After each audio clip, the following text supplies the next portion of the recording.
प्रधानमंत्री की कार्य व अधिकार। ये बहनों संविधान, शासन व्यवस्था और सामाजिक सरोकार। हम कल राष्ट्रपति के बारे में चर्चा कर रहे थे। आज देखते हैं हम प्रधानमंत्री की कार्य व अधिकार। तो आखिर प्रधानमंत्री की क्या कार्य और अधिकार है, आइए हम जानने का प्रयास करते हैं। ये बहनों, हमारा देश एक लोकतांत्रिक देश है और लोकतांत्रिक जब देश है तो हम जानते हैं कि लोकतांत्रिक देश में हमारे यहाँ कैसी स्थिति निर्मित है और लोकतंत्र में प्रधानमंत्री का क्या महत्व है।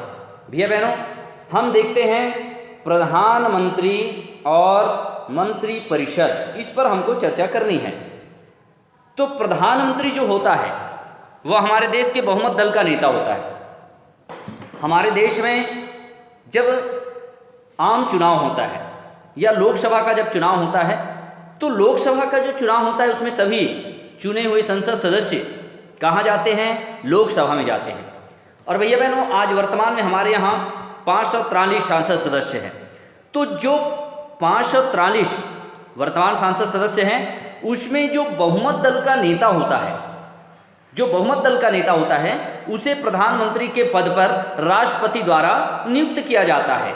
और साथ ही साथ जो प्रधानमंत्री बनता है वह अपने मंत्री परिषद का गठन करता है। वो अपने मंत्रिमंडल खुद तैयार करता है कि कौन रेल मंत्री होंगे, कौन खेल मंत्री होंगे, कौन स्वास्थ्य मंत्री होंगे या जो भी होंगे, उसकी नियुक्ति प्रधानमंत्री द्वारा किया जाता है। भैया बहनों, हमारे देश में हम पिछले कालखंड में चर्चा कर रहे थे कि हमारे देश का जो राष्ट्रपति है वह प्रथम नागरिक होता है। बहुत सारे हम शक्तियों के बारे में चर्चा कर रहे थे, मगर वास्तविक में ऐसा देखने को नहीं मिलता है। हमारे देश का राष्ट्रपति जो होता है नाम मात्र का शासक होता है, जबकि हमारे देश का प्रधानमंत्री वास्तविक शासक होता है। इस देश को संचालित करने के लिए कौन कौन से नियम कानून होंगे वह संपूर्ण राष्ट्रपति के नहीं बल्कि प्रधानमंत्री के आदेशानुसार संचालित होता है। प्रधानमंत्री जो होता है वह राष्ट्रपति और मंत्रिमंडल या संसद के बीच, राष्ट्रपति व संसद के बीच सेतु का निर्माण करता है, सेतु का कार्य करता है। साथ ही साथ हम देखते हैं प्रधानमंत्री की नियुक्ति व सरकार जो है, प्रधानमंत्री जब नियुक्त होता है तो वह राष्ट्रपति के परामर्श के लिए या राष्ट्रपति के सुझाव को मानने के लिए बाध्य नहीं होता है, बल्कि प्रधानमंत्री स्वयं निर्णय लेता है और समय समय पर वह अपने सुझाव से या अपनी बातों से राष्ट्रपति को अवगत कराता है। भैया बहनों, हमारे देश में जो प्रधानमंत्री का पद है वह बहुत पावरफुल होता है। हमारे देश का राष्ट्रपति मात्र नाम मात्र का शासक होता है। हम बात कर रहे थे युद्ध की, शांति की, समझौते की, ये राष्ट्रपति के नाम से तो होता है, मगर व्यवहारिक रूप से देखें तो ऐसा नहीं है। व्यवहारिक रूप से ये जो निर्णय लिया जाता है वह प्रधानमंत्री और मंत्रिमंडल के आधार पर लिया जाता है। बोले क्यों? क्योंकि लोकसभा में जो मंत्रिमंडल है या प्रधानमंत्री है वह हमारे जनता के द्वारा चुने गए प्रतिनिधि हैं और ये जनता के द्वारा प्रत्यक्ष चुन करके जाते हैं। भैया बहन, तो इस स्थिति में हम देखते हैं कि हमारे देश का जो प्रधानमंत्री, वर्तमान प्रधानमंत्री आप सबको मालूम होगा, आदरणीय नरेंद्र मोदी जी, ये हमारे देश के पावरफुल प्रधानमंत्री हैं और देश की जनता अपने देश के विकास के लिए इन्हीं की ओर नज़र गड़ाए रहती है।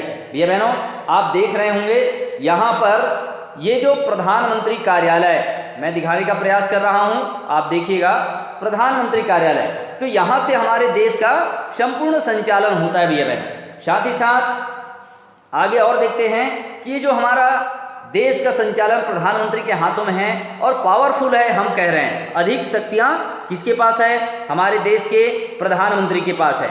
तो उसके पास क्या क्या कार्य हैं, उनके अधिकार क्या हैं, यहाँ पर मैं आपको दिखाने का प्रयास कर रहा हूँ। देखिएगा यहाँ से ये जो है प्रधानमंत्री के अधिकार व कार्य, देखिएगा मैं चौकोन एक घेरा बना रहा हूँ, वहाँ से आपको दिखाई दे रहा होगा प्रधानमंत्री का अधिकार व कार्य। तो यहाँ से हम देखते हैं विभिन्न मंत्रियों के बीच विभागों का बंटवारा करना तथा उनके कार्य तय करना। पहला कार्य देखिएगा, इसी में आप दिखाई दे रहा होगा, देखिए मैं चौकोन घेरा बना रहा हूँ, आपको दिखाई दे रहा होगा। विभिन्न मंत्रियों के बीच विभागों का बंटवारा करना तथा उनके कार्य तय करना। प्यारे बच्चों, जो प्रधानमंत्री होता है वो स्वयं मंत्रिमंडल का गठन करता है कि कौन खेल मंत्री होगा, कौन स्वास्थ्य मंत्री होगा, कौन कौन से विभाग में रहेगा, ये तय करने का काम हमारे प्रधानमंत्री का है। वो उसके अधिकार में आता है, वो उसके कार्य हैं। और इसी के आगे और चलते हैं, मैं और आपको आगे दिखाने का प्रयास करूं। मंत्रिपरिषद की अध्यक्षता, यहां से देखिएगा नीचे दिखाई दे रहा होगा, मंत्रिपरिषद की बैठकों की अध्यक्षता। जब भी मंत्रिपरिषद की बैठक होती है भैया बहनों, तो उस बैठक को लोकसभा अध्यक्ष नहीं लेता है या राष्ट्रपति नहीं लेता है। जब भी मंत्रिपरिषद की बैठकें हो तो उसकी अध्यक्षता हमारे देश के माननीय प्रधानमंत्री, जैसा कि मैंने कहा आदरणीय हमारे नरेंद्र मोदी जी, उस बैठक की अध्यक्षता करते हैं। तो ये प्रधानमंत्री के अधिकार व कार्य। उसके बाद हम देखते हैं तीसरा कार्य, देखिएगा जहां से मैं आपको दिखाने का प्रयास करूं, दिखाई दे रहा होगा, प्रधानमंत्री योजना नीति आयोग का पदेन अध्यक्ष होता है। अब ये योजना या नीति आयोग क्या है? तो भैया बहनों, कोई भी सरकार जब बनती है तो वो कितने साल के लिए बनती है? 5 साल के लिए। आज नरेंद्र मोदी की सरकार कितने वर्षों के लिए है? 5 वर्ष के लिए। तो जो भी सरकार बनती है वो क्या करते हैं? 5 साल के लिए अपनी योजना बनाते हैं, प्लानिंग करते हैं कि हम 5 सालों में क्या क्या इस देश के लिए कार्य करेंगे, हमारी नीतियां क्या क्या होंगी।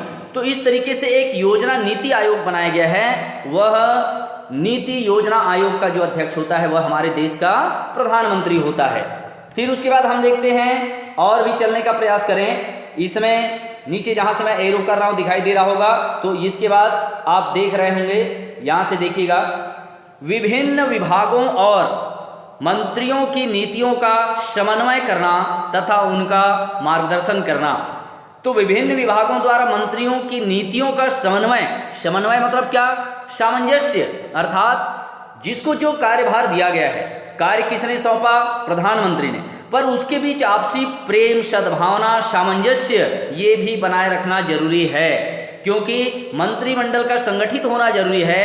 अगर विचार करें, मंत्रिमंडल में अगर आपसी खींचतान हो तो उस देश का व्यवस्थित संचालन कर पाना संभव नहीं होगा।